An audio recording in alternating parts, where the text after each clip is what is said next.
আজকে দ্বিতীয় পর্ব বেরিয়েছে, শেখ হাসিনার ইন্টারভিউ দ্বিতীয় পর্ব বেরিয়েছে।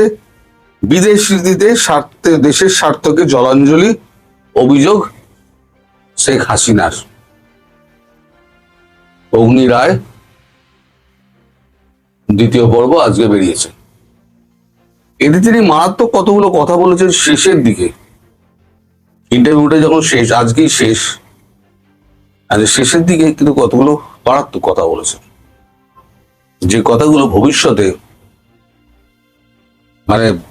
বাস্তবায়ন করলে বাংলাদেশ আবার তার পূর্বের জায়গায় সময় লাগবে, কিন্তু ফিরে আসবে। এবার কি বলা হচ্ছে ইন্টারভিউতে, আমি আগে সেটা পড়ি। তিনি বলছেন দ্রুত মাথা উঁচু করে দেশে ফিরবেন। বলছেন দেশের মানুষ, বাংলাদেশের মানুষের মনে আওয়ামী লীগ বিরাজমান, কিন্তু দলের বিরুদ্ধে অভিযোগ তো পাহাড় প্রমাণ দুর্নীতির। দলের ক্ষমতায় বেনজল ঢুকে সরকারের পতন ত্বরান্বিত করেছে, এমন কথা উঠে এসেছে। আজ কুর্সি থেকে সরে যাওয়ার 2 বছর পর দলের শুদ্ধিকরণ সম্পর্কে কি চিন্তা ভাবনা রয়েছে শেখ হাসিনা। একান্ত সাক্ষাৎকারে শেখ হাসিনার জবাব। আজকে বোঝা গেল যে অগ্নি এটা একান্ত সাক্ষাৎকার দিয়েছে। একান্ত সাক্ষাৎকারে শেখ হাসিনার জবাব, পরিমার্জন বা শুদ্ধকরণ স্বাভাবিক ধারাবাহিক প্রক্রিয়া। কোনো কোনো ক্ষেত্রে সংশ্লিষ্ট ব্যক্তি বিশেষের বিরুদ্ধে অভিযোগ উঠেছে, আমরা যথাযথ গুরুত্বের সঙ্গে তা বিবেচনা করেছি। আওয়ামী লীগ অন্যায়কে প্রশ্রয় দেয় না, ক্ষমতায় থাকার সময় অন্যায়ে লিপ্ত মন্ত্রী সাংসদকে শাস্তি দেওয়া হয়েছে। প্রশ্ন করা হচ্ছে, কিন্তু এই মুহূর্তে যে আদৌ নেতৃত্বের শাসন রয়েছে দলের উপরে, যে কঠিন সময়ের মধ্যে দিয়ে যাচ্ছে তার দল। হাসিনার বক্তব্য, নেতাকর্মীদের বলবো হতাশ হবেন না, আগুনে পড়লেই সোনা কাটি হয়, এটি প্রাকৃতিক শুদ্ধকরণ। আজ যারা অত্যাচার সত্ত্বেও দলের হয়ে লড়ছেন তারাই প্রকৃত আওয়ামী লীগ। যারা ব্যক্তিগত স্বার্থের জন্য দলকে ঢাল হিসেবে ব্যবহার করেছিলেন তারা ভুল বদলে ফেলেছেন বা চুপ হয়ে গিয়েছেন। প্রশ্ন, মোহাম্মদ ইউনূসের অন্তর্বর্তীকালীন সরকারের সময়ই পাকিস্তান এবং চীনের সঙ্গে ঢাকার সখ্য বাড়তে দেখা গিয়েছিল। বিএনপি সরকার আসার পরেও তা অব্যাহত। কিভাবে দেখছেন এটা মুজিব কন্যা? কার কথায়? বিদেশ নীতির মূল কথা সকলের সঙ্গে বন্ধুত্ব, কারোর সঙ্গে বৈরিত নয়। এই বন্ধুত্ব স্থাপনের মূল লক্ষ্য দেশের জনকল্যাণ এবং ভিত ও সাম্য। আমাদের সরকার বন্ধু প্রতিবেশী সব রাষ্ট্রের সঙ্গে স্বচ্ছতার সঙ্গে স্বাভাবিক সম্পর্ক বজায় রেখেছিল, কিন্তু ইউনূসের নেতৃত্বাধীন সরকার এবং বর্তমান বিএনপি সরকার উভয় ক্ষেত্রেই দেশের স্বার্থকে জলাঞ্জলি দেওয়া হচ্ছে। এ ব্যাপারে বিশদ বলার সময় এখনো আসেনি। জঙ্গিবাদ প্রসারের আশঙ্কা নিয়েও হাসিনা অভিযোগের আঙুল তুলেছেন বর্তমান সরকারের দিকে। তার অভিযোগ 2001 থেকে 2006 সাল পর্যন্ত বিএনপি জামায়াত জোট সরকারের সময় বাংলাদেশের জঙ্গিদের অভয়ারণ্যে পরিণত হয়েছিল। দেশের 63টি জেলায় একযোগে বোমা হামলা, আমার উপরে গ্রেনেড হামলা, রাষ্ট্রীয় পৃষ্ঠপোষকতায় 10টা অস্ত্র আমদানি, বিভিন্ন সাংস্কৃতিক এবং ধর্মীয় প্রতিষ্ঠানে হামলা, বিচারকদের হত্যার মতো ঘটনা ঘটে। আমরা এসেছিলাম সন্ত্রাসবাদ প্রশ্নে শূন্য সহনশীলতার নীতি নিয়ে। আইনের আধুনিকীকরণ, জঙ্গিবাদ নির্মূলে বিশেষ সেল, যথাযথ নজরদারির মাধ্যমে পরিস্থিতি নিয়ন্ত্রণে আসে, কিন্তু আবার সে অন্ধকার দিন এসেছে। সন্ত্রাসবাদে দণ্ডপ্রাপ্ত অনেকেই সাধারণ নির্বাচনের মাধ্যমে সাংসদ হয়েছেন। সন্ত্রাস দমনে বড় ভূমিকা নেওয়া আইন শৃঙ্খলা বাহিনী এবং গোয়েন্দা সংস্থার অনেককেই চাকরি কেড়ে নেওয়া হয়েছে। সন্ত্রাসে যুক্ত ব্যক্তিরা মুক্তি পেয়ে প্রকাশ্যে কাজকর্ম শুরু করেছে। দেশের অর্থনীতি, এখানে তিনি হয়তো বাবরকে উল্লেখ করছেন। দেশের অর্থনীতি নিয়েও সরব হাসিনা। তার অভিযোগ, সুনির্দিষ্ট পরিকল্পনার মাধ্যমে ইউনূসের নেতৃত্বাধীন অন্তর্বর্তীকালীন সরকার বাংলাদেশের অর্থনীতি ধ্বংস করেছে। সন্ত্রাসের মাধ্যমে বড় বড় শিল্প প্রতিষ্ঠান বন্ধ করে দেওয়া হয়েছে। মাত্র 1.5 বছরে তারা বিদেশি ও দেশি উৎস থেকে ঋণ করেছে 3,73,000 কোটি টাকা। তারেক রহমানের সরকারের 3 মাসের ঋণের পরিমাণ 1 লক্ষ কোটি টাকা। বিদ্যুৎ, তেল, গ্যাস, সেচের পানি, সার নেই, কর্মসংস্থান কমায়, মানুষের আয় কমেছে, পণ্যের দাম বেড়েছে, 2006 সালে বিএনপি নেতৃত্বাধীন 4 দলের জোট সরকারের শেষ বাজেট ছিল 70,000 কোটি টাকা। আমাদের শেষ বাজেট 2024-25-এর আকার ছিল 7,97,000 কোটি টাকা। তার দাবি, এই পরিসংখ্যানই প্রমাণ করছে দেশের অর্থনীতিতে আওয়ামী লীগ সরকার কতটা সুদৃঢ় হতে পেরেছিল।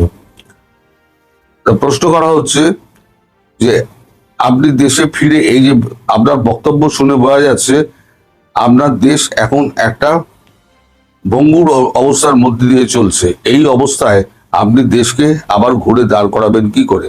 হাসিনার জবাব, সঠিক পরিকল্পনা বা বাস্তবায়ন এবং তার যথাযথ প্রয়োগ, এছাড়া আইন শৃঙ্খলার শাসন এবং অপরাধীদের প্রকৃতভাবে বিচার।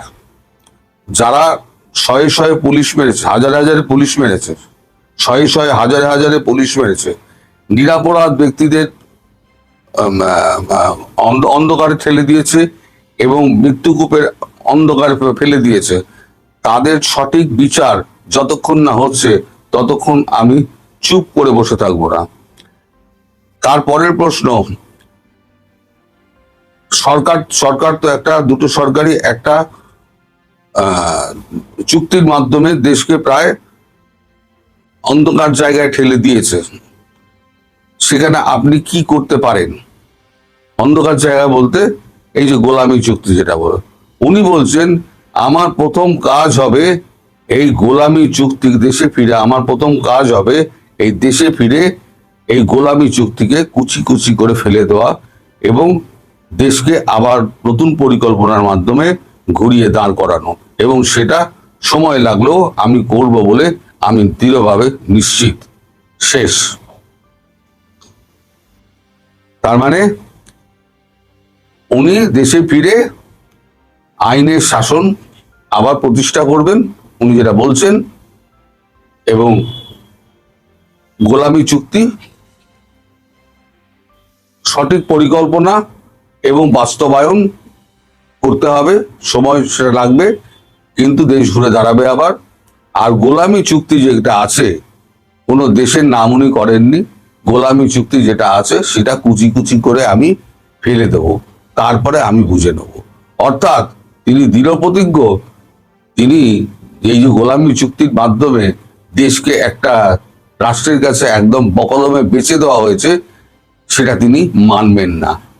অর্থাৎ বোঝাই যাচ্ছে যে এখানে ভারতের সঙ্গে তার একটা নিশ্চিতভাবে কথাবার্তা হয়েছে, এবং বাকিটা ভারত বুঝে নেবে বলেই এখন আমেরিকা, ধরুন এই যে আমেরিকা আছে, উনি নাম করেননি, কিন্তু এটা সকলের কাছে পরিষ্কার যে আমেরিকা এই গোলামি চুক্তিটা করেছে এবং সহসা আমেরিকা কিন্তু এখান থেকে ফিরতে চাইবে না। এখন আমেরিকা খুব বিপদের মধ্যে রয়েছে, নতুন করে বিপদ কিন্তু আর আমেরিকার ট্রাম্প আর নিতে পারবে না। সেখানে এই যে আবার বাংলাদেশের যুদ্ধ জাহাজ যেখানে পাঠানোর যে ব্যবস্থা করছে, এটা কি হচ্ছে?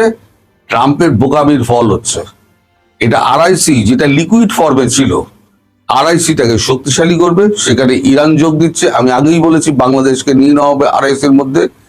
তারপর এখান থেকে দেখবেন দুধদার করে এই যে আমেরিকান বাহিনী সমস্ত পালাবে, সব পালাবে। এরা এখন মানে সেই শীর্ষস্থানে আর নেই, সেটা মানতে অসুবিধা হচ্ছে।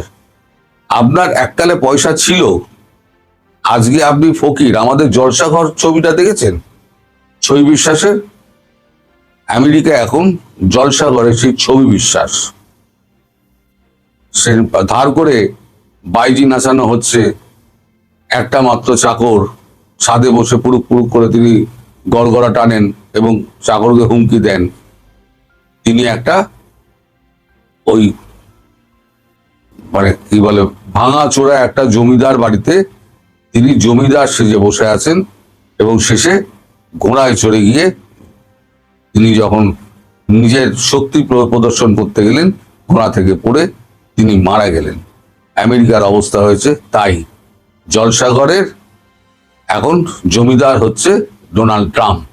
আরআইসি গঠন হলে দেখবেন এই যে শক্তি আছে, বৃহৎ শক্তি, এখন আর বৃহৎ তো নেই, আঞ্চলিক দেশীয় শক্তিগুলো সমস্ত গজিয়ে উঠছে, তাতে ডোনাল্ড ট্রাম্প এটা মেনে নিতে পারছেন না। ফলে উনি ক্ষমতা দেখানোর চেষ্টা করছেন, ওনার ক্ষমতাই ওনাকে শেষ করে দেবে।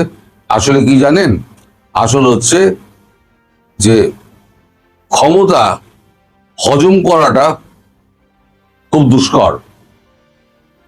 ক্ষমতাকে হজম করতে হয়, হজম করাও শিখতে হয়। হজম যখন হয় না, তখন বদ হজম হয়ে যায়। ট্রাম্পের এখন বদ হজম হয়েছে, সেই বদ হজম RIC ঠিক ওষুধ দিয়ে বার করে দেবে।